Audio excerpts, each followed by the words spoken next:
Hello? Hello? I suppose you're the new security guard? Well, if you are, then welcome aboard. I'm going to be leaving a message for you to help you get settled in on your new job and what to expect. I'm actually finishing up my night shift this week, and I'll be switched over to the day shift. So I guess you applied at the right time. You don't have any idea how much trouble these past few weeks has been for the company. Ever since those 5 kids went missing around here the other week, we don't know whatever happened to them, and we're currently under an investigation. The parents are suspecting us for some reason, and I don't know why, as we do have a policy that clearly says Fazbear Entertainment is not responsible for damage to property or person.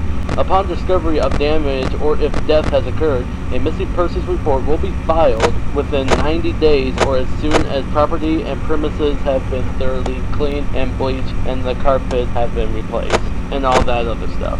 Okay, I'm going on too much about the current state and policies. Let's get back on track. Anyways, as you probably know already, you'll be monitoring the building from 12 a.m. to 6 a.m. to ensure the safety of all property and equipment, as well as keeping an eye on the animatronic characters. What I mean by that is, for some reason, the characters tend to roam freely after hours. We don't know what's causing this glitch, but the engineers say that it's sometimes the result of them being turned off for too long, as they are programmed to roam around freely during the day, which I think is a technical achievement in today's robotics.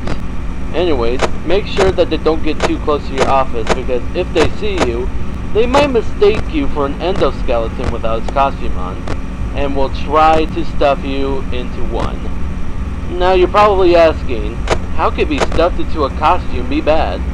Well, you see, those costumes aren't like mascot walk-arounds and instead are the ones that the animatronics wear. And they are filled with eternal structures and devices. So being shoved into all of that would not only be extremely painful, but would instantly kill you. That's why you have doors by your vents. Shut them if anything is in there, and only if absolutely necessary. Using the doors, lights, and cameras drain power, and using them too much will result the entire building to go dark, leaving you vulnerable to the animatronics. So don't leave the door shut. If an animatronic does somehow end up in your office, I have a small trick for that, which is hiding under the desk. This will fool them into thinking that you're not in the office and will eventually leave. But be quick about it. You may only have a few seconds to react. It might also not work with certain animatronics, so keeping them away is recommended. It is also important for you to use your vent lights. There are blind spots in the camera views, so if you can't find someone on your cameras, be sure to check the lights, okay? Okay, that should be everything now. And before I go, I am required to greet you with the company's label. Welcome to Freddy Fazbear's Pizza, a magical place for kids and grown-ups alike, where fantasy and fun come to life. Good night, good luck, and I'll chat with you tomorrow.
I heard you made it out on your first night, and if you did, then congrats.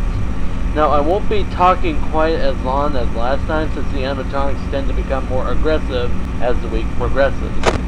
There are some things that I forgot to mention, and some things I should give you an update on. Have you checked or noticed Camp 3 where Pirate's Cove is? Well, Foxy the Pirate Fox is in there, and he's a little more unique than the other characters as he becomes more active when the cameras remain off enough. Now, I don't think the hiding under the desk technique will work on him. If he ventures far out of his cove, then try to stare at him for as long as possible, and that should make him go back into his cove, as he doesn't like being watched. I guess it creates some kind of system restart within his servos, or something, I don't know. Anyways, I guess by now you've noticed those golden animatronics on their own separate stage in Camp 2. Those are from the older restaurants known as Fredbear's Family Diner. I'm not going to go into detail about what happened over there, but it was shut down and the animatronics were sent back here.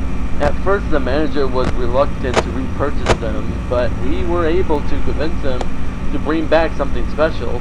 Interestingly, the Spring Bonnie animatronic actually went missing a couple days ago and wasn't found until the week before. We found it lying around in the workroom, and we assumed that somebody was in a hurry after their shift and forgot to switch the character back to animatronic mode and return to the stage. Weird, huh? Anyways, that's all I got for now. Have a good night, and I'll talk to you soon.